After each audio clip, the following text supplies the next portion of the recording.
शरीर में विटामिन की कमी से कई तरह की प्रॉब्लम्स हो सकती हैं। ऐसे में विटामिन का सही इंटेक जरूरी है। ऐसे ही एक फायदेमंद विटामिन है विटामिन B12, जो एक अहम रोल अदा करते हैं इंसान की सेहत को बनाए रखने में। विटामिन B12 की कमी से दिमाग और नर्वस सिस्टम से जुड़ी प्रॉब्लम्स सामने आ सकती हैं। साथ ही विटामिन B12 के सही इंटेक से कई प्रकार के रोगों से बचा जा सकता है। कॉमनली इतना ऑब्जर्व नहीं है विटामिन B12 डेफिशिएंसी, पर आजकल एक्सपर्ट्स थोड़ा सा कंसर्न हो रहे हैं क्योंकि इरिटेबिलिटी, लो स्टैमिना, जल्दी थकना, muscle pain, joint pains, growth problems, focus नहीं कर पाना, कंसंट्रेशन नहीं कर पाना। इनफैक्ट आप अगर स्कूल जाते हैं या ऑफिस जाते हैं, आपके काम पे भी थोड़ा सा आपको लगता है आप कंसंट्रेट नहीं कर सकते हैं, तो इट इज़ पॉसिबल कि आपको शायद किसी न्यूट्रिएंट की डेफिशिएंसी हो एंड उसमें से एक विटामिन B12 हो सकता है। वेजिटेरियंस के लिए soya milk products, low fat milk products, lots of dahi, lots of yogurt, lots of lassi, छिलके वाली दालें, सारी छिलके वाली दालें विटामिन B12 में रिच हैं, उनको लेनी चाहिए। आप जब कोई भी प्रोडक्ट लेते हैं, जैसे कि आप आटा लेने जाते हैं या फिर आप ब्रेकफास्ट सीरियल्स लेने जाते हैं, इनफैक्ट इवन अगर आप बिस्किट्स बाय करते हैं, एनीथिंग पैकेज मार्केटेड, आप देखिए कि वो विटामिन B12 में या विटामिन B कॉम्प्लेक्स में फोर्टिफाइड है या नहीं, एनरिच्ड है या नहीं।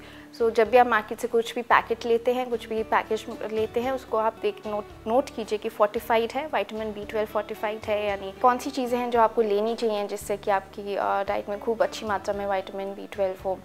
होल ग्रेन्स जैसे कि वीट, ब्राउन राइस, दलिया, ओटमील। पॉलिश नहीं होंगी तो उसमें विटामिन B कॉम्प्लेक्स का अमाउंट थोड़ा ज़्यादा रहेगा। विटामिन B कॉम्प्लेक्स रहेगा तो you will somehow get some vitamin B12। जब आप चावल बनाते हैं तो उसका पानी फेंकिएगा नहीं, उतने ही पानी में चावल बनाइए जितना रिक्वायर्ड। अगर 1 गिलास चावल बना रहे हैं तो 2 गिलास पानी में बनाइए, पानी फेंकिएगा नहीं। तो आपको बॉडी में थोड़ा विटामिन जितना भी हो, इतना रिच तो नहीं है विटामिन B12 चावल में, पर फिर भी जितना भी होगा आपको at least vitamin B complex body में मिलता रहेगा। Milk and milk products, vegetarians को स्पेशली जो लोग नॉनवेज नहीं ले पाते हैं, मिल्क एंड मिल्क प्रोडक्ट्स जैसे कि दूध, दही, सोया मिल्क, लस्सी खूब लेना चाहिए क्योंकि डेयरी में अच्छी मात्रा में विटामिन B12 है और आपको आपकी डाइट में वो अच्छी अमाउंट में आपको मिलता रहेगा। सोया विटामिन एक वेजिटेरियन फॉर्म ऑफ प्रोटीन है, high on calcium, high on protein. Soya आप टोफू के फॉर्म में ले सकते हैं, उसको आप स्टर फ्राई पनीर के जैसे बना सकते हैं, स्टर फ्राई टोफू पनीर के जैसे बना सकते हैं। आप टोफू को स्लाइसेस करके सैंडविचेस में डाल सकते हैं, टोफू के कोफ्ते बना के ग्रेवीज़ में, करीज़ में डाल सकते हैं। सोया नगेट्स चावल में डालिए, करी में डालिए। सोया नगेट्स के आप बहुत अच्छे कटलेट्स बना सकते हैं, उसको पानी में डाल के सॉफ्ट करके you can put some vegetables और टिक्की बना के आप उसके अच्छे कटलेट्स बना सकते हैं। तो सोया डाइट में खूब अच्छे अमाउंट में लीजिए।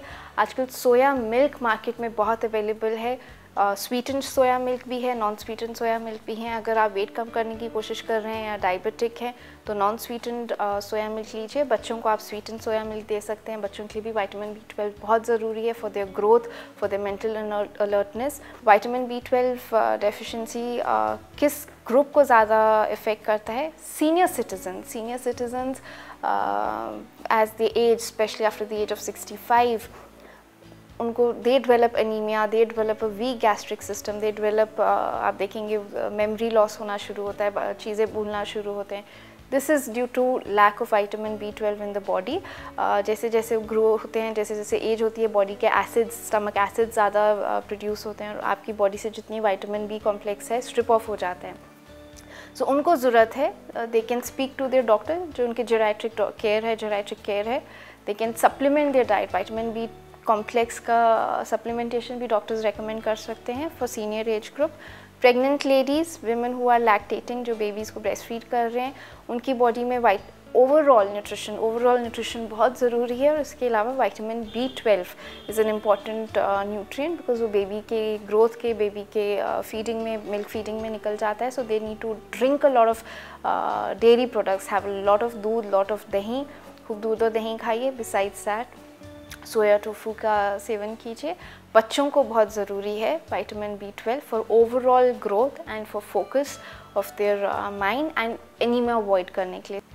इसके अलावा आप ध्यान रखिए कि आप जो भी कुकिंग प्रैक्टिसेस हैं वो आप वेस्टफुल कुकिंग प्रैक्टिसेस नहीं कर रहे हैं। वट एवर योर कुकिंग, कुछ भी बना रहे हैं घर पे, steaming, shallow frying, stir frying, microwave cooking, pressure cooking, boiling भी, पर बॉईल करके पानी फेंकना नहीं चाहिए, उतने ही पानी में बनाइए जितने में सब्जी बन जाती है। तो हेल्दी कुकिंग प्रैक्टिसेस से आपकी न्यूट्रिएंट्स कुछ भी हो बिसाइड्स विटामिन, व्हाटएवर न्यूट्रिएंट्स, वो आपके प्रिजर्व होंगे, वेस्ट नहीं होंगे, आपकी बॉडी को उतना ही 100% तो नहीं, एटलीस्ट 90% आपकी बॉडी उसको एक्लिमेटाइज, एडजस्ट कर पाएगी, यूज़ कर पाएगी, एब्जॉर्ब कर पाएगी।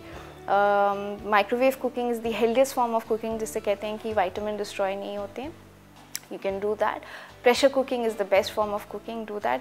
कभी भी दाल का पानी नहीं फेंकिए, चावल का पानी नहीं फेंकिए, पनीर का पानी, वे प्रोटीन जिसे कहते नहीं फेंकिए, हमेशा उसको यूज़ कर लीजिए। अगर आपको नहीं चाहिए तो किसी फॉर्म में, सूप के फॉर्म में या आटा गूंदने के फॉर्म में। So healthy cooking is very important.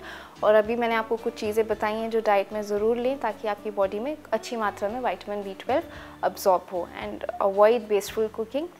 That's all what I have to say. Thank you. Have a healthy life.